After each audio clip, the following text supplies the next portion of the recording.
So this is how Camtasia looks before starting using it. I've loaded it up with a single file. You can see it over here. A single recording, I should say. A recording that I'm using for Camtasia 3, which is a course I'm preparing for right now. Over here you have all the media that you can introduce into the video. At the moment it's only this one recording. You can add as many as you like. You just drag and drop them. Over here is where we have the screen that as it will be looking right now.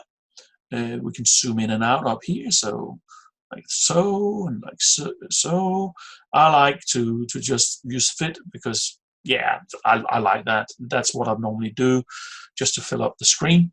The most important part though is down here in the bottom. This is where we do all the editing. So what we see here is the various different components that the video has available right now in unedited format. So we've got the webcam feed with the sound as well, and then we got the screen feed. Both of those feeds are from our from the recording. I chose how many different sources I want to record when I was doing the recording. It's pretty simple and straightforward when you start recording to do so. Okay, so what we notice is that we have different tracks. The bigger the number, the higher will be in priority. So track 2 will be shown over track 1. So if you look over here, you can see this is track 1, the feed from the webcam. I can make it bigger, you see, and move it around. Here we are.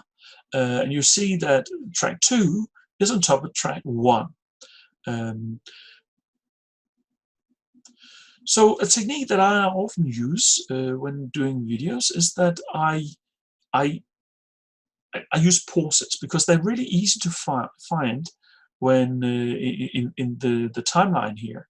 You see, this is in the beginning. I didn't say a thing. I was just setting everything up, and then I'll get to, oh, that's a cough. Dangerous these days. I'm fine, by the way. And then the next is here where I start. So I like to zoom in, which I do up here. Zoom in to get close to a good starting point. Oh, did I start there or did I start? Equal 1 or 2, you're used to use arrays and array lists to store data. That's how you actually. Yes, that was the start. So let's find a place where I don't look like a numpty to begin out with. There. I think that's okay. So now I need to select both of these. And then what I do is I just cut them. I do split them, sorry. I split them up here. So now there are 2 different pieces, I should say, on the timeline. So now I just select these 2. I can then delete them by pressing delete. Select these 2 again and move them forward to the beginning. So now when we start the video, it will start equal 1 or 2 like that. Okay. Oh, I noticed that I moved up to track 2 and 3. Well, that's actually quite nice, because in this video I really don't want to show my face. There's no need for it. So I'll just move that down to 1, like so, and you see it's gone. So the sound is still there. It's used to use arrays, so that's good. Okay. Another thing that I do to make my life more simple is to use pauses when I'm making a mistake. You see quite a few breaks in my talking, and that's very often when I'm making a mistake. So what I do is I go in when I'm editing.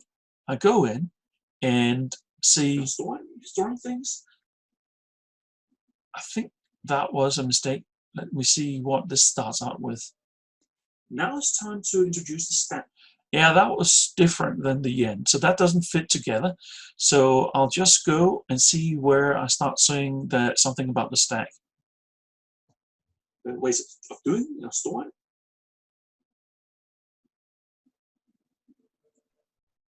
seems to be around here. Many values. So you're used to that now. Now it's time to bring in a few more ways of doing, storing things. Yeah, you can see why I stopped. So you're used to that now. Now it's time. Can I actually end here?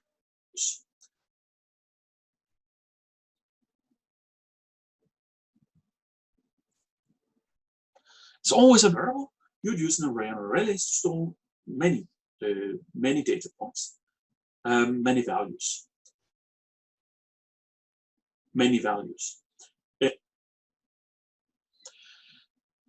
So I actually think this is a good place to have a cut. Just listening into it, I don't like the other part, so I'll just make a cut there and zoom a little bit out and find where I started again, which was down here, I think. Now it's time to, yep, and zoom in there again. Oops.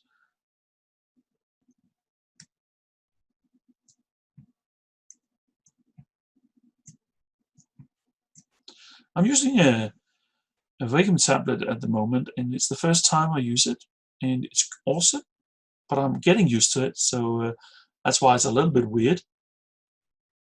Let's see. Now I just delete that and that. Sorry, that and that. Zoom out. Select these two and move them to the next split. There we are. Let's just go in and see if that now sounds and looks okay. Whoops.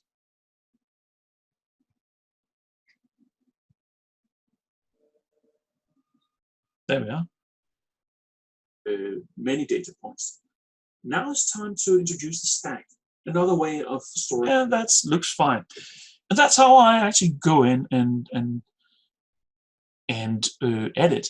Now, let's say that I want to get my attention, to get the attention of my students and add some extra information in the form of text. That's also pretty simple to do. I can add arrows and text. You just go here. Let's say I would want to put it there and add one over here. And just go in and add it. Size it if I want to. Different sizes. Write stuff in here. But if you notice down here, we get a new piece in our timeline. And we can just go in and change the sizes, move it about, figure out where it should be. And yeah, add that. We can also add an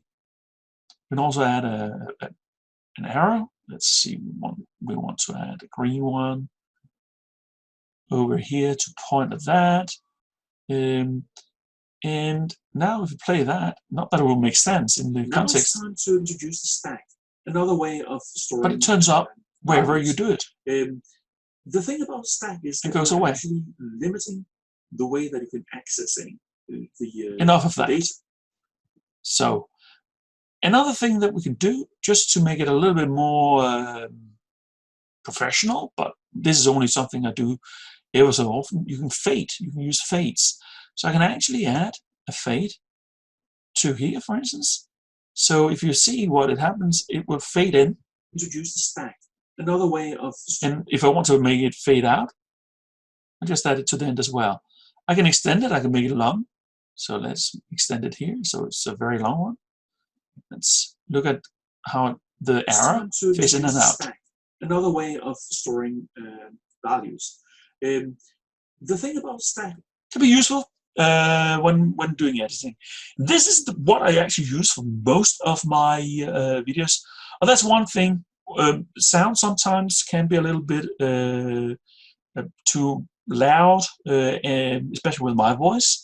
If I want to change that, I can just go in here and edit the voice and move it up and down here, like so. And that will change the level of the sound. But that's actually what I do with this. I do sometimes use more elaborate editing features if I'm making something that's more professional and it's going to be used by a lot of people. Don't think about your ums and ahs and stupid mistakes more than what I do here. I do edit stuff out. I just figure it out. Oh, this was something that's wrong. I make a break and then they cut it out like this. Ums and ahs, you can actually remove them, but it takes a lot of time. And yeah, people are generally speaking just used to listening to you in that way. Once the video has been fully edited, it's time to produce it. Well, the way that I normally do that is to go up here to share and share it as a local file. We'll have various different options. I always do MP4. It's just a good standard. I don't want it with a smart player. That is for if you want to integrate it into a website, for instance. I just do MP4. And the first one I do is an HD to 1080p. You can always make that change the format later on using Handbrake. I'll probably make a video about that later on. So I do that, and then I choose a place to save it. I'll do that. Let me see. So I've found a place to save it, and I just press finish, and now it's saving it. It takes some time, but that's all there is to it. After it's finishing, you've got the video.